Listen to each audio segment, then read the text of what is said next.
Bienvenue à toutes et à tous, vous êtes bien sur Grand Littoral TV. Merci de nous rejoindre pour cette nouvelle édition d'information de la Côte d'Opale. Et l'actualité, c'est d'abord ce chiffre 3% de plus sur la facture de gaz à partir de vendredi.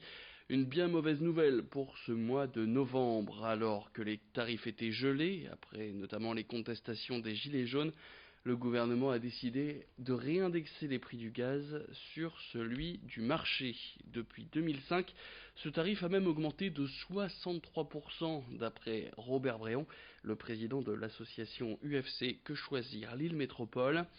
Et ce n'est pas terminé, puisqu'une nouvelle hausse est annoncée pour le début d'année. Encore un mauvais coup donc dans les portefeuilles, mais il y a quand même des solutions pour pouvoir payer moins cher sa facture de gaz à la fin du mois. Cette solution, c'est de faire jouer la concurrence, comme l'explique Robert Bréon, le président de l'UFC Que Choisir Lille Métropole, au micro d'Idil Gunay. Il y a les moyens pour le consommateur à sortir de cette hausse des prix annuels et même biannuels, enfin qui arrive assez souvent, par ce fait d'aller voir la concurrence, que fait la concurrence, que propose la concurrence. Si on vous offre un bon prix qui est garanti pendant 3 ans, ça vaut le coup de s'y pencher et d'avoir au moins la certitude que vous allez payer ce prix pendant 3 ans. Et si pendant ces 3 ans vous trouvez encore meilleur, vous n'êtes pas lié pendant ces 3 ans. C'est le fournisseur qui est lié, pas vous. Donc le marché est ouvert, profitez-en, regardez, allez voir les offres et puis faites votre choix. Plus que 21 jours avant que les habitants de Saint-Omer ne puissent enfin découvrir à quoi ressemble leur gare. Elle est en effet en travaux depuis 2011 et il y a eu beaucoup d'aménagements pendant cette durée dans ce bâtiment désormais baptisé la station. Alors si son rez-de-chaussée reprendra ses fonctions de gare, avec entre autres la vente de tickets, de bus et de trains, c'est à l'étage que sont installées toutes les nouveautés. Passez les escaliers ou les ascenseurs, vous trouverez des espaces de coworking. Ici, Fab Lab et salles de réunion sont à la disposition des particuliers comme des professionnels. Parfait pour les entrepreneurs de l'Audomarois qui doivent rencontrer des clients ou qui doivent venir de Lille ou de Paris et qui pourront donc prendre le train pour des rendez-vous plus rapides. Écoutez ces explications fournies au micro de Lolita Perron. C'est un projet qui se destine à un public extrêmement large, surtout pas un public élitiste ou ultra technophile. Au contraire, il s'agit bien de créer un écosystème d'innovation qui pourra concerner aussi bien les entreprises de technologie ou pas, ainsi que des salariés en télétravail qui pourraient choisir cette forme d'organisation du travail, ainsi que tous les indépendants qui pratiquent ces nouveaux métiers. Direction Renty maintenant où la Syrie a fait peau neuve. La réouverture du site a été inaugurée la semaine dernière et c'est un projet qui a été porté par la communauté d'agglomération du pays de Saint-Omer. Ces travaux ont coûté près de 400 000 euros, que ce soit pour les machines, les bâtiments ou même pour la réhabilitation du lieu. Des travaux qui ont pu être financés à hauteur de 80% par le ministère de la Transition écologique.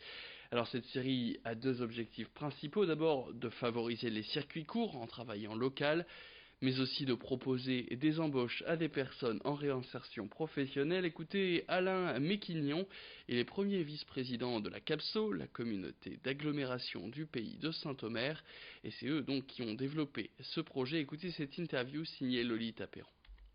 L'atout de la Syrie, c'était l'espace, 1,5 hectare. Les bâtiments avec l'aération, vous le voyez, elles sont ventilées. C'est de la tôle perforée. Ça permet au vent de passer à travers et de sécher les plaquettes de bois comme on séchait les planches avant quand c'était la Syrie. Et puis moi j'ai toujours eu une volonté forte d'associer à chaque projet que j'ai monté le retour à l'emploi de ceux qui n'en ont pas. On passe au portrait de cette édition, celui de l'association appelée Abracadabra. Et elle vient en soutien aux familles de prématurés, et elle vient d'ailleurs de s'implanter dans la région, et elle vient en aide de plusieurs manières. D'abord par la confection de petits vêtements distribués gratuitement dans les services de néonatologie, des vêtements qui peuvent aussi être collectés, tout comme des jouets offerts aux enfants hospitalisés. L'association crée aussi des décorations pour égayer les couloirs de l'hôpital et met en place des événements lors de temps forts de l'année que peuvent être Noël ou Pâques, sans oublier les fêtes des pères et des mères. A noter que ce lundi, l'association effectuait sa première remise de gigoteuse à l'hôpital de Lens, avec qui une convention vient d'être signée. Écoutez Isabelle Dereux, ambassadrice nordiste de cette association Abracadabra. Tout se passe pas dans mon atelier parce qu'il est quand même très petit et toute seule, c'est pas possible de s'en sortir. Et donc pour ça, j'ai déjà 12 personnes qui nous ont rejoints pour pouvoir mettre en place le partenariat avec l'hôpital Jeanne de Flandre de Lille, donc avec lequel on est en train de mettre en place une convention de manière à travailler de façon efficace. Puisque l'objectif, c'est pas seulement de faire des choses, mais c'est qu'elles puissent servir. Donc quand c'est pas quelque chose qu'on connaît personnellement ou qu'on n'est pas corps médical pour pouvoir apporter les petites précisions nécessaires, c'est important d'être guidé à la fois pour les matières qui sont choisies, mais aussi pour la façon de réaliser les confections. Et donc pour ça, j'ai déjà 12 personnes qui sont avec moi, et chacune fait un peu des choses de son côté, avec un petit chef d'orchestre qui est plutôt moi sur le sujet, et puis des consignes, notamment par rapport aux tissus utilisés. On utilise par exemple que des tissus qui sont confectionnés sans métaux lourds, par exemple ce qu'on appelle Ecotex, ou des laines spécifiques, parce que c'est pas vraiment une laine, mais de l'acrylique pour les bébés. L'information de la Côte d'Opale en images, c'est aussi cette vente aux enchères d'une partie du matériel de l'entreprise de Seille. Après l'annonce de sa fusion avec Noyon, au travers d'un nouveau groupe baptisé Darker, la société calaisienne est désormais contrainte de vendre ses outils industriels. Les enchères ont ainsi commencé la semaine dernière. 5 métiers à tricoter ont déjà trouvé preneur, notamment à l'étranger. Quelques rouleaux de fil vont aller chez un dentelier caudrésien et d'autres métiers iront soit à Valenciennes ou du côté de chez Darker à Calais. C'est la fin de cette édition. Merci à toutes et à tous de l'avoir suivi. À tout de suite, vous retrouvez la météo sur Grand Littoral TV.